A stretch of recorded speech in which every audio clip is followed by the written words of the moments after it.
గురుగారు నమస్కారం అండి.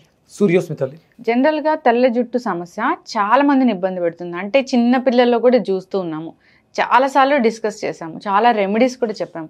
అయితే అసలు తెల్ల జుట్టు సమస్య రాకూడదు అన్నప్పుడు ఎలాంటి వెజిటబుల్ అనేది తీసుకోవాలి?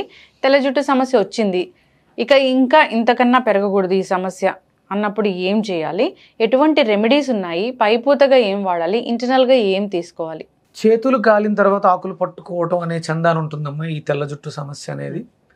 నాకు 10th లో 11 తెల్ల వెంట్రుకలు ఉండేవి. అంటే అప్పుడు సుమారు 92 ఆ టైంలో, 92 కాదు 96 to 97. అంటే అది ఎలా తెలిసిందంటే 97లో నా మ్యారేజ్ అయినప్పుడు నా వైఫ్ వచ్చినప్పుడు చూసి నీకు తెల్ల వెంట్రుకలు నువ్వు ముసలోడు అయిపోయావు అన్నప్పుడు మొదలైంది. ఎన్ని ఉన్నాయంటే 11 ఉన్నాయి. ఇక అక్కడి నుంచి అంటే నేను ఎప్పుడు ఏదో ఒక రీసెర్చ్ చేస్తుంటే అక్కడ నుంచి ఆ ప్రయత్నం చేస్తూ చాలా కాలం దాన్ని ఆపగలిగాం. అంటే పోషకాహార లోపం వల్లే ఇవి వస్తాయి ఒకటి.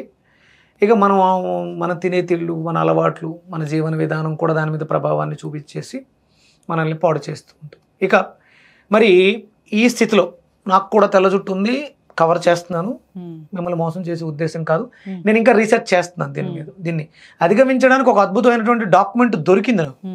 ఇప్పుడు 1956, 70sలో అమెరికా గ్రంథం ఒక గ్రంథం నా దగ్గర ఉంది. 1950sలోదే ఆ బుక్ ఉంది. ఆయన అసలు అమెరికాలోనే అప్పట్లోనే ఆయన రెబల్, అటువంటి వ్యక్తి రీసెర్చ్ చేసి రాసినటువంటి బుక్. మెడికల్గాను ఉంది, మెడిసిన్స్ తోటి ఉంది, ఫుడ్ తోటి కూడా ఉంది. బట్ నేను మ్యాక్సిమం రెండు మాట్లాడడానికి కారణం ఏంటంటే ఆ బుక్ ఏదైతే ఉందో అది నా దగ్గర ఉంది. నేను తర్వాత కూడా వెతికాను మార్కెట్లో, ఇంకెక్కడ నాకు ఆ బుక్ దొరకలే. ఇండియాలో, అమెరికాలో కూడా వెతికిస్తున్నాను. అంటే కొన్ని పేజీలు మిస్ అయినవి, అంత ఓల్డ్ గ్రంథం. ప్రధానంగా ఇక్కడ మనకి ఐరన్ ఫ్యామిలీ గురించి మాట్లాడుతాం, బి కాంప్లెక్స్ ఫ్యామిలీ. అలాగే దాని ప్రధానంగా ఈస్ట్ గురించి ఎక్కువ డిస్కస్ చేయడం జరిగింది. అలాగే మన శరీరంలో టాక్సిన్స్, వ్యర్థాలు, ఇది కూడా ప్రధానమైనటువంటి కారణం. అంతేకాకుండా లివర్ వ్యవస్థ మీద కూడా దీని ప్రభావం ఉంటుంది. అంటే విపరీతంగా మాంసాహారాన్ని తినడం కూడా దీనికి ప్రధానమైనటువంటి, అంటే శరీరంలో ప్రోటీన్ అధికంగా పెరిగిపోవడం కూడా ఒక కారణం అవుతుంది. మనం మాంసాన్ని తీసుకోవాలి అవసరానికి తగ్గట్టు, ఎవరు అవసరం ఉన్నట్టు వాళ్ళు. అంతకు మించి తీసుకుంటే అది కూడా సైడ్ ఎఫెక్ట్స్. అంటే మనం మెడిసిన్స్ తీసుకుంటే ఎలా అయితే సైడ్ ఎఫెక్ట్స్ ఉంటున్నాయో, మాంసాన్ని కూడా అవసరానికి మించి తీసుకుంటే, అంటే వారానికి ఇంత లెక్క, వారానికి, నెలకి, రోజు కాదు. మనం ముక్క లేకపోతే ముద్ద తెగిన మహానుభావులు కూడా ఉన్నారు. అంటే మనం అందరం కూడా అంటే మాంసం కృత్తులు కూడా దానికి ప్రమాదం అవుతున్నాయి. కందిపప్పు కూడా ప్రమాదమే. అదైతే అవసరానికి మించి అతిగా ఏది తీసుకుని అతి సర్వత్రా వర్జేతని శాస్త్రం ఎప్పటి నుంచో చెప్తుంది. అవసరానికి మించి ఏది చేసినా కూడా ఇబ్బంది. అలాగే మనం తీసుకునేటువంటి వాటర్లో మినరల్స్, లవణాలు సరిగ్గా లేకపోవడం, ఇది ప్రధానమైనటువంటి. మీరు అంటే ఇండియాలో నల్ల జుట్టు ఉంది, ఒక కంట్రీ మనం అమెరికాలో చూస్తే మ్యాక్సిమం అక్కడ ఉన్న వాళ్ళందరికీ కూడా జుట్టు తెల్లగానే ఉంటూ ఉంటుంది రంగు. అది ఆ ప్రాంతీయత మీద ఆధారపడి ఉంటుంది. ప్రధానమైనటువంటి కారణాలు. మన శరీరంలో మనకు అందాల్సినటువంటి 18 మైక్రో న్యూట్రిషన్స్ ఏవైతున్నాయో అవి సఫిషియెంట్గా మన బాడీకి అందట్లేదు, అందవు కూడా. మీరు గుర్తుపెట్టుకోండి, మనం దాన్ని పొద్దుటే లాక్ చేస్తున్నాం. 18 మైక్రో న్యూట్రిషన్స్ ఫ్యాక్టరీని మార్నింగే మనం క్లోజ్ చేసేస్తున్నాం. లేవడం తోటే క్లోజ్. ఆ న్యూట్రిషన్స్ లేవు. అంటే న్యూట్రిషన్ వాల్యూ ఉన్న పదార్థాన్ని స్వీకరించిన అది శరీరం తీసుకునే స్థితిలో ఉంచట్లేదు. ఏంటది? బ్రష్ చేయడం పేస్ట్తోని. అంటే synthetic sweets, flavours, chemical based ఏవైతే వాడుతున్నామో అవి మన నోటిని పాడు చేస్తున్నాయి. మన నోరే మన నోట్లో ఎంత శక్తి ఉంది అంటే, భూమిలో ఎన్ని రకాలైతే మినరల్స్, లవణాలు, ఖనిజాలు ఉన్నాయో ఆ 18 మైక్రో న్యూట్రిషన్స్ కూడా ఉదయం మన నోటిలో ఊరిది లాలాజలంలో ఉన్నాయి. అందుకనే మనకి దంతధావనం అనేది చాలా పవిత్రమైంది. అది ఏదో క్యావిటీలు, నేను ఎప్పుడో ఎవరితో ఏదో ఒక వీడియోలో పెడితే, రన్నింగ్లో ఉన్న ట్రైన్లో పళ్ళు తోముకోకపోతే ఏమైనా నష్టమా అని పెడితే క్యావిటీలు డ్యామేజ్ చేస్తాయి అన్నారు. గ్రావిటీ వల్ల ఇబ్బంది ఉందమ్మా. నడుస్తూ పళ్ళు తోమకూడదు, నడుస్తూనే పళ్ళు తోమకూడదు. ఒక చోట గొంతుకు కూర్చుని శాస్త్రం ప్రకారం పళ్ళు తోమాలి. అంటే కదలకూడదు, నువ్వు ఉన్న చోటనే పళ్ళు తోముకుని బ్రష్ చేసుకుని బయటికి రావాలని శాస్త్రం చెప్పింది. ఇప్పుడు నడుస్తున్న ట్రైన్ ఎంత స్పీడ్లో ఉంటుంది? నడవటమే తప్పు అన్నప్పుడు పరిగెట్టే రైల్లో పళ్ళు తోమడం చాలా ప్రమాదం. అది కేవలం అంటే మీరు పళ్ళలోనూ దృష్టి పెట్టుకుంటారా? అది శరీరంలో ఉన్నటువంటి గట్ హెల్త్ని కూడా పాడు చేస్తుంది. లార్జ్ ఇంటెస్టిన్స్ మీద ప్రభావాన్ని చూపిస్తుంది. అందుకని అది తిరగకూడదు. పళ్ళు తోమాలంటే కూర్చుని ఒక చోట కూర్చుని నోట్లో బ్రష్ పెట్టుకుని ఊరంతా తిరుగుతూ మాట్లాడుతూ ఉంటాం. అది చాలా తప్పు. అది కూడా సూర్యోదయానికి పూర్వమే పళ్ళు తోమడం అనేది జరగాలి. అంటే దానికి ప్రతిదానికి ఒక నియమం ఉంది, దానికి ఒక మంత్రం కూడా ఉంది. అంటే పళ్ళు తోమడం అనేది ఎంత పెద్ద శాస్త్రం. ఇంకా మనం అక్కడ పాడు చేస్తున్నాం అమ్మ. ఇక మీకు న్యూట్రిషన్స్ కావాలి, మెలనిన్ కావాలి, వైట్ హెయిర్ బ్లాక్ అవ్వాలి, ఎక్కడ అవుతుంది? అవును. మనం ప్రధానంగా మనం వీటిలన్నిటినీ మార్చుకొని, నాకు అంటే ఈ రీసెర్చ్లో ఒక 1 year బ్యాక్ మా నాన్నగారికి ఫుల్గా వైట్ హెయిర్ ఉండేది. ఇప్పుడు అది 70-80% బ్లాక్గా కన్వర్ట్ అయింది. ఆయన లైఫ్ స్టైల్ మారింది 1.5 yearలో. అంటే డెఫినెట్గా టైం అంటూ తీసుకోగలిగితే, మన అలవాట్లు మార్చుకోగలిగితే, అంటే ఎవరికైతే జుట్టు మీద వ్యామోహం ఉంటుందో వాళ్ళ అలవాట్లు మార్చుకుంటే మీకు మళ్ళీ తెల్లగా ఉన్నటువంటి జుట్టు నల్లగా మారడానికి 100% అవకాశం ఉంది. కాకపోతే ఏదో 3 నెలల్లోనూ 6 నెలల్లోనూ ఆల్ ఆఫ్ సడన్గా జరగదు. అది రెగ్యులర్గా మీరు జీవన విధానంలో మనకు కావాల్సిన వాటిని తీసుకుంటూ ఉంటే 100% మారుతుంది. దానికి ప్రధానంగా మనం ఉపయోగపడేవి కాల్షియం, ఐరన్ సఫిషియంట్ ఉండేటువంటి ఫుడ్స్, మన లైఫ్ స్టైల్, జీవన విధానం అన్నీ సమపాళలో ఉన్నప్పుడు అద్భుతంగా మార్పు వస్తుంది. మెడిసిన్స్ కూడా ఉన్నాయి కొన్ని రకాలు. అందులో ఆయన రాసిన మెడిసిన్స్ ఇప్పుడు బ్యాన్ చేయబడింది. అవి వేరే ఫామ్లో ఏమైనా దొరుకుతాయా అని కూడా నేను వెతుకుతున్నాను, న్యాచురల్ ఫామ్లో. అవి కానీ మనకు దొరికితే, అంటే మన సంపద అంతా కూడా జుట్టే, ఐశ్వర్యం అంతా కూడా గడ్డం.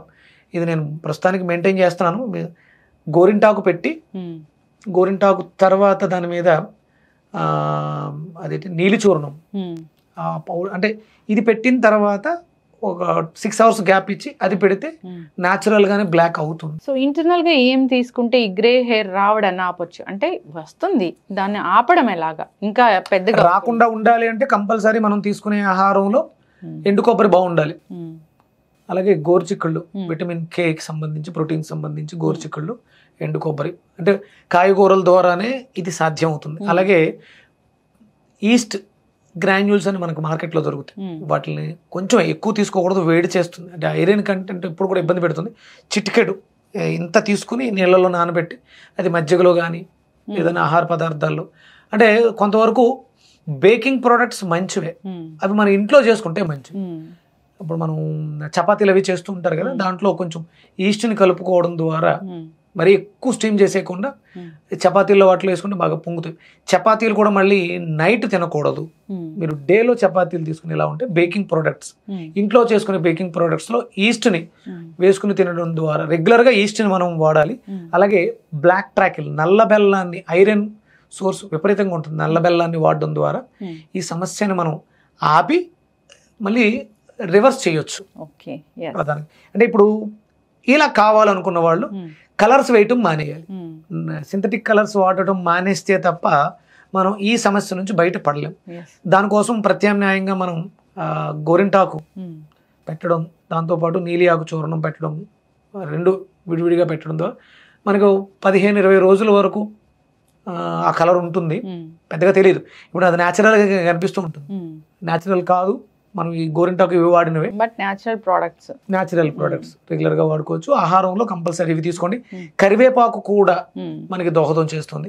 ఒకవేళ మీకు అవకాశం ఉంటే రేగి ఆకులు, రేగి పళ్ళు వస్తాయి చూసారు, రేగి ఆకులు వాటిని చూర్ణం చేసుకొని మీరు వారానికి ఒకసారి పేస్ట్లా పెట్టుకోవచ్చు. అలాగే గుంటగలగరాకు, రేగాకు, కరివేపాకు పౌడర్ పేస్ట్లా తయారు చేసి మెంతి పొడితో మిక్స్ చేయడం ద్వారా అది స్మూత్గా అవుతుంది. దాన్ని మీరు తలకు అప్లై చేయడం ద్వారా కొంతవరకు మనం ఇంటర్నల్గానే ఇది చేసుకురావాలి. ఎక్స్టర్నల్గా అది కొంతవరకు మనం మోసం చేయడానికి, తెల్లగా ఉన్నదాన్ని నల్లగా ఉందని మభ్యపరచడానికి అవకాశం ఉంటుంది. ఫుడ్సే కంపల్సరీ. అందులో నల్ల బెల్లం, బ్లాక్ ట్రాకలు, పెరుగు, తోడు పెట్టినటువంటి పెరుగు, న్యాచురల్ పాలతోటి, ఆవు పాలతోటి.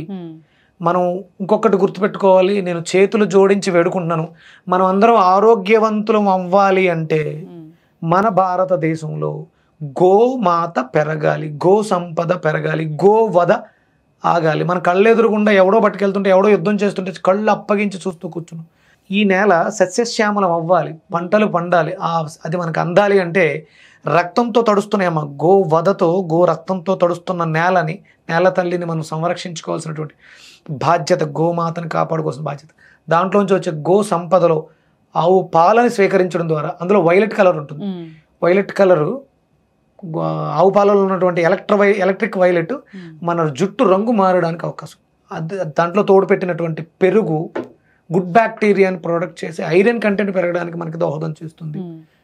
అలాగే గోమూత్రంలో ఉన్నటువంటి సల్ఫర్, మనకి అరటిపళ్ళు కూడా సల్ఫర్ దొరుకుతుంది, జుట్టు రంగు మారడానికి ఉపయోగపడుతుంది. ఇట్లన్నిటిని ప్రధానంగా తీసుకోండి. మనందరం ఆరోగ్యవంతులు అవ్వాలి.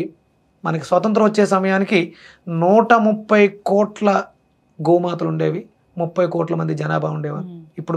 ఇప్పుడు రీసెంట్ సర్వేలో 17 కోట్ల గోమాతలు ఉన్నాయి, 140 కోట్ల మంది జనాభా ఉన్నాం.